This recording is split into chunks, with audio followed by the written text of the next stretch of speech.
This video is sponsored by NordVPN.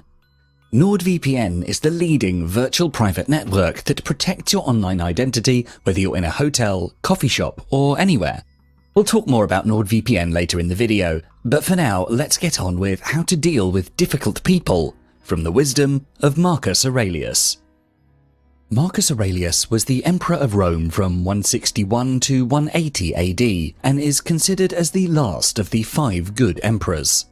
Widely referred to as a philanthropic philosopher king, Marcus worked to embody the philosophy of Stoicism through careful action, self-restraint, and respect throughout his life. During his rule, he found the time to construct a series of autobiographical writings now known as the Meditations, and thanks to his prolific journaling, we have a fair idea about how he dealt with his share of difficult people on a daily basis.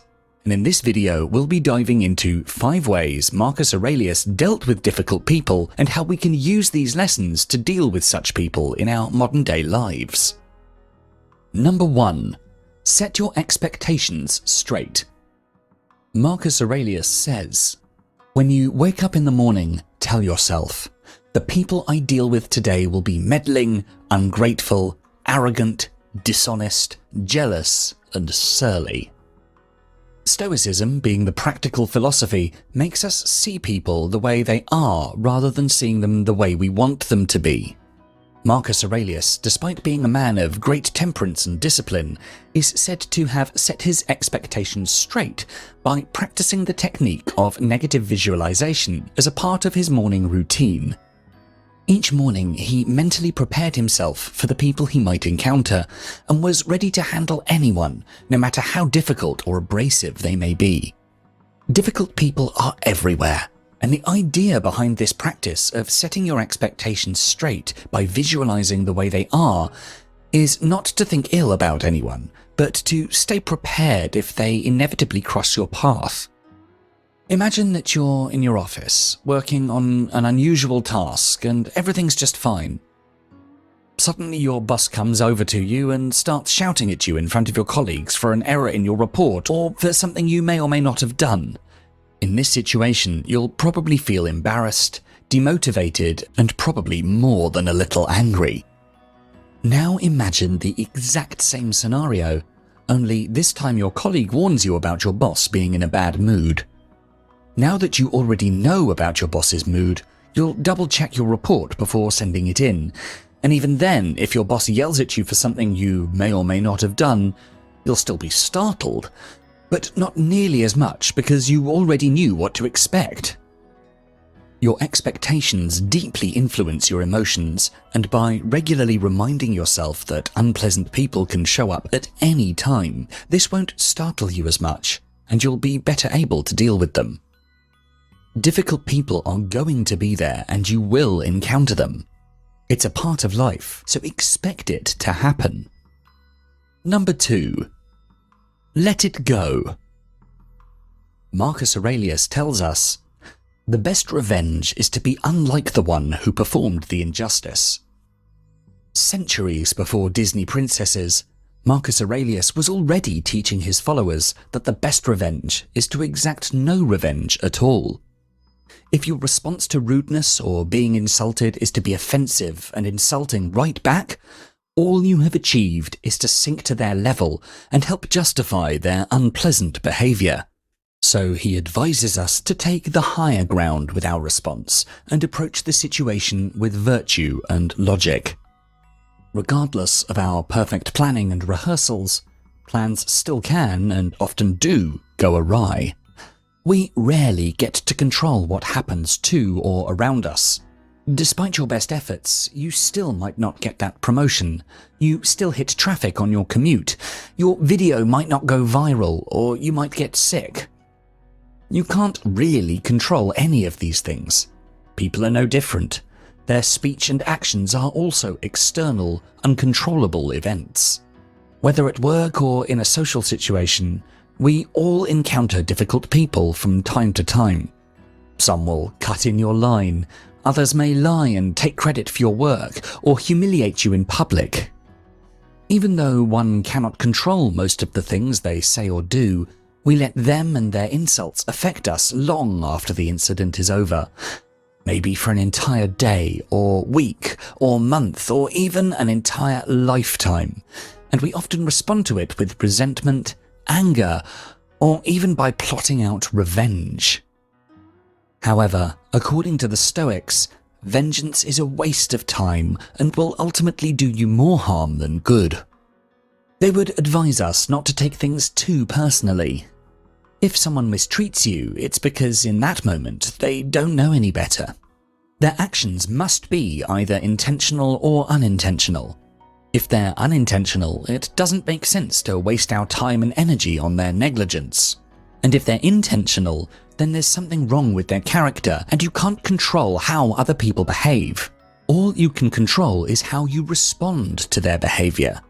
So the next time you experience rudeness, or are called a name, or spoken to in a tone that you find offensive, ask yourself how you've actually been harmed by it. For example, if someone makes fun of you and calls you ugly, ask yourself, does the opinion of someone like that actually matter? What exactly are the possible consequences to you if they were to keep calling you ugly? The only possible consequences are in your own head. And if they're just in your mind, then you can control them.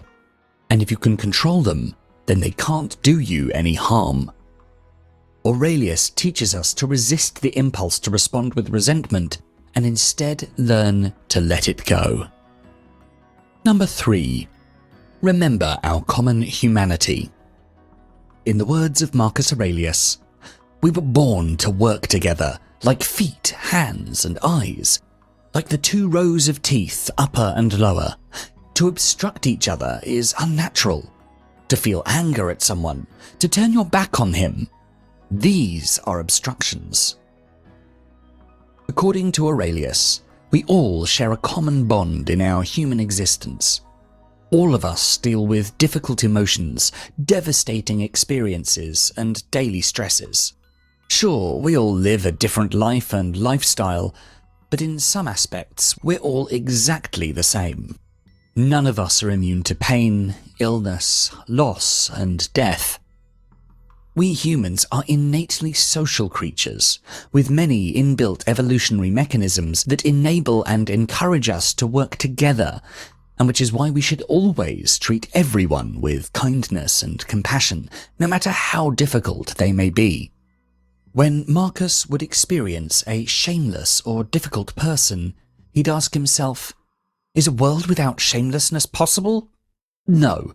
Then don't ask the impossible. There have to be shameless people in the world. This is one of them. We all know that meeting problematic people is unavoidable in our lives. However, Marcus would advise us not to see the actions of these difficult and abrasive people as directly targeting you. Instead, we should attribute their ill behavior to ignorance. They behave poorly because they lack the knowledge that you possess.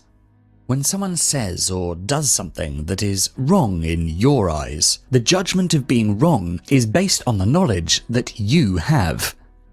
If a person doesn't have the same information or wisdom as you, it's unlikely that they'll come to the same conclusions regarding what's right and wrong. For example, if someone is making fun of your weight and continuously calling you fat, it may be because they might not think that body shaming is a bad thing, and instead feel that it's motivational and that they're actually just being helpful. You get upset because you think it's unkind. This affects your confidence and potentially makes things worse, while they may have no idea how it actually affects you. More importantly, just like everyone else, we can also be ignorant. Think about it. How often do you act or speak with the purpose of upsetting or hurting someone else? How many times have you actively pursued the baiting or taunting of another? With that in mind, you'll realize that no matter how irritating or troublesome someone's being, that's usually not their intention. So, when you engage with family, friends, colleagues, and strangers, treat them with kindness. Remind yourself of our common humanity and that you don't know what the other person is going through, which is why you should always strive to be present and compassionate in your social interactions. This will elevate your relationships and deepen your appreciation for others. On the rare occasions where hurting you is their intention, you can always choose to return to the concept of controlling our own thoughts and actions. If you find someone gunning for your spirit, you can choose to let that pass over you by sticking to your own morals and values. Number 4. Take action. To quote Marcus Aurelius, "Waste no more time arguing what a good man should be one." According to Aurelius, it isn't what we say that defines our character, it's what we do. People are way more affected by your actions than your words. What you do speaks so loudly that they can't hear what you say. So, if you want to influence others, you should show them rather than tell them. There's a tendency for us all to find and dissect the faults of others after a few less than pleasant interactions.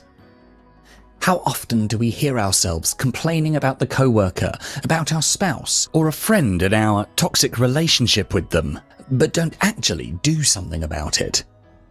We wait for the other person to take the initiative. We need to understand that the issues we face in our relationships will only get worse with stagnation. We need to take action and address the issue immediately. Start by asking yourself what you're doing that might be setting off the other person. Ask if your ego is coming into play and causing you not to take any action or have any confrontation. Instead of talking about each other, you need to talk to each other.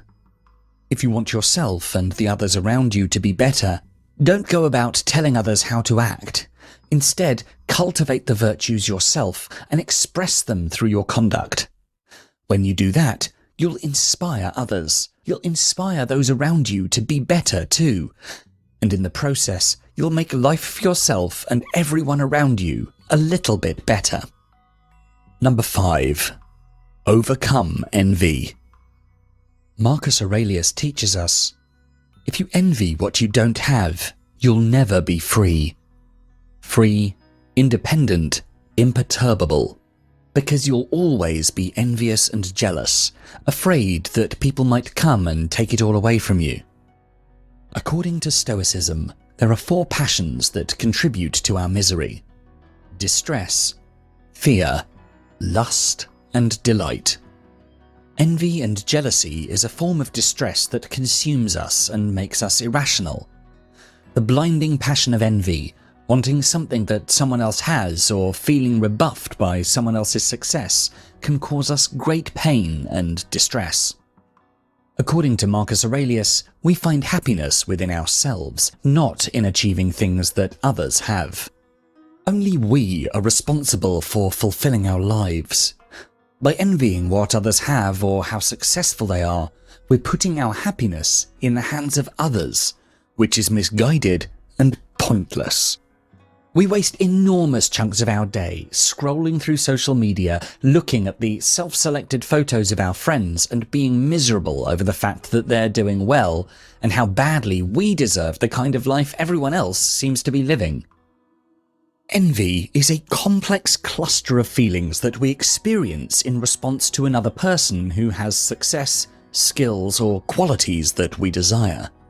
When envy is activated within any relationship, the relationship can experience significant tension and conflict.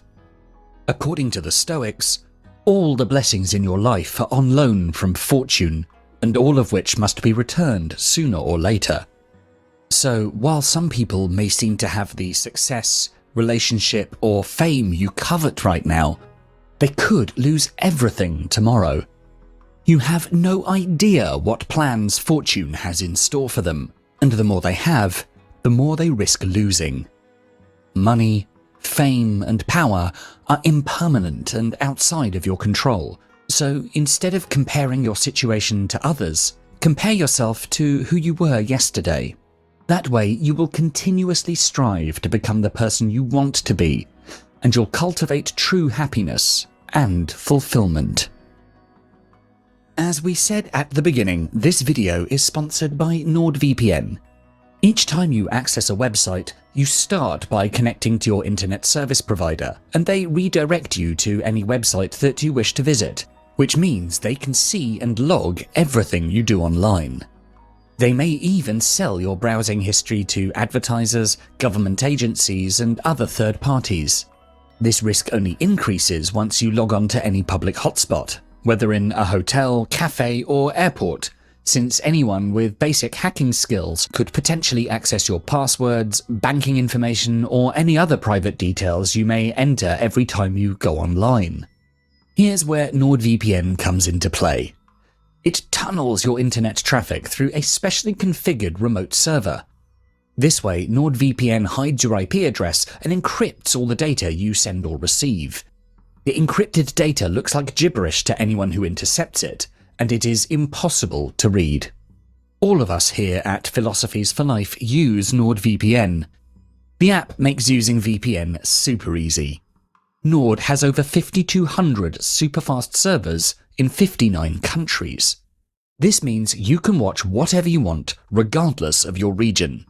You can even save your favorite servers, and depending on your usability, you can have up to 6 simultaneous connections. At just $3.71 a month, this is a chance to get a fantastic 2-year deal.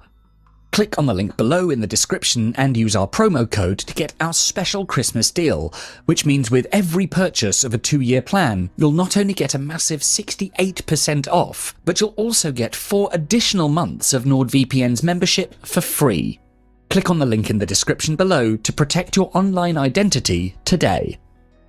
If you enjoyed this video, please do make sure to check out our full Philosophies for Life playlist, and for more videos to help you find success and happiness using ancient philosophical wisdom, don't forget to subscribe.